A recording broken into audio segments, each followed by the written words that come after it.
কি বন্ধুগণ, ভালো টালো আছে তো নাকি? আমি তো বিন্দাস আছি। চলো কয়েকটাকে একটু হালকা পাতলা করে ধুয়ে দিয়ে আসি, কারণ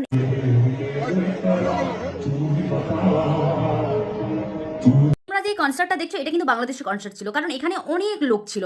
আর আমিও তাই দেখেছি, কিন্তু জানি না ভিডিওর পরে কি আছে। বাট সরি, আমার বলাটা ভুল যে জানি না, জানি বলেই তো আমি এই কাজটা করছি, তাই না? তোমরা জানো না, চলো দেখে আসি একটু ভিডিওটা কেমন আছে। এই বাট তোমাদের কিন্তু মনে আসতেই পারে যে আমি কেন বাংলাদেশকে নিয়ে করছি, আমি তো ইন্ডিয়ান। হ্যাঁ, বাট ভিডিওটা যখন আমার সামনে আসে, এই কনসার্টের মধ্যে আরও অনেকজন ছিল, তাদেরকে নিয়ে অতটাও মানে কিছু করিনি, বাট তাদেরকে করার মতো কিছু হয়নি। আর এখানে করার মতো কিছু হয়েছে, তাই আমি করছি। ঠিক আছে, তো চলো ভিডিওটা দেখা যাক ফুল। বলছি দিদি আর দাদা, তোমাদের এত জনতার মধ্যে এটা না করাই ভালো ছিল। আরে বাবা, পার্ক আছে, ঘর আছে, হ্যাঁ অনেক কিছু রয়েছে, হোটেল আছে, সেখানে যাও, সেখানে গিয়ে কিছু করো। বাট এখানে এত লোকের মধ্যে তোমরা যে করলে কাজটা, আর আমার মনে হচ্ছে গানটা এতটাও রোমান্টিক ছিল না।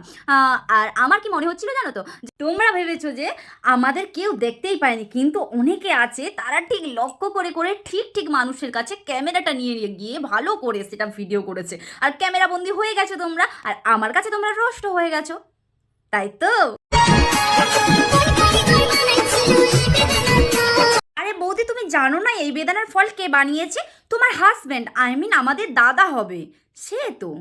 এ, আমরা সবাই জানি, তুমি জানো না? আর আমার বন্ধুগণেরা তারাও সবাই জানে ভালো করে যে তোমাদের মানে তোমার হাজবেন্ড মানে আমাদের দাদা, তিনিই বানিয়েছেন। তাই জন্য তো তুমি হাত দিয়ে দেখাতে পারছো। যদি অন্য কেউ বানাতো তাহলে কি তুমি এত হাত দিয়ে টাচ করে দেখাতে পারতে নাকি? বলছি বৌদি, আমার বন্ধুগণেরা কিন্তু অনেক ভালো, আর ওদের না নজরটা এতটাও খারাপ নয়, কারণ আমার ফেসবুক ফ্যামিলিতে যারা রয়েছে, আই মিন আমার যারা ফ্রেন্ডে রয়েছে, তারা অনেক ভালো। তারা তোমার মতো মেয়েদের দিকে সিরিয়াসলি তাকায় না, আমার দিকে আঙুল চোখ তুলে তাকায় না, আর তোমার দিকে তাকাবে এটা তো কিছুতেই হতে পারে না। কারণ কেন বলো তো? তোমাকে দেখার আগে তোমার তো নিজের জিভ থেকে জল বেরাচ্ছে। কারণ কেননা তুমি এমনভাবে জিভটা বের করে ঠোঁটটা বাঁকিয়ে তুমি করছো এমনভাবে যেন তুমি এখানে কিছু না কিছু করে ফেলছো। জানি না বাবা।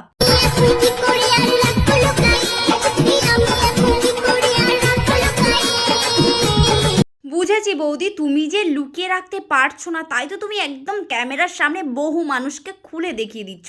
কারণ তুমি তো বাড়ির মধ্যে দাদা ভাইকে একাকে দেখাতে, তাই তোমার সেটা মনে ধরছিল না, তাই তুমি ভাবছিলে যে একটু যদি বাইরে এসে সবাইকে দেখাই কেমন হয় বলো তো, ভিউজও আসবে, বাইরের লোকও দেখতে পাবে, সবাই ভালো বলবে, তাই সেটাই ভেবেছো তুমি, তার জন্য তুমি এরকম করছো। হ্যাঁ, বুঝতে পেরেছি।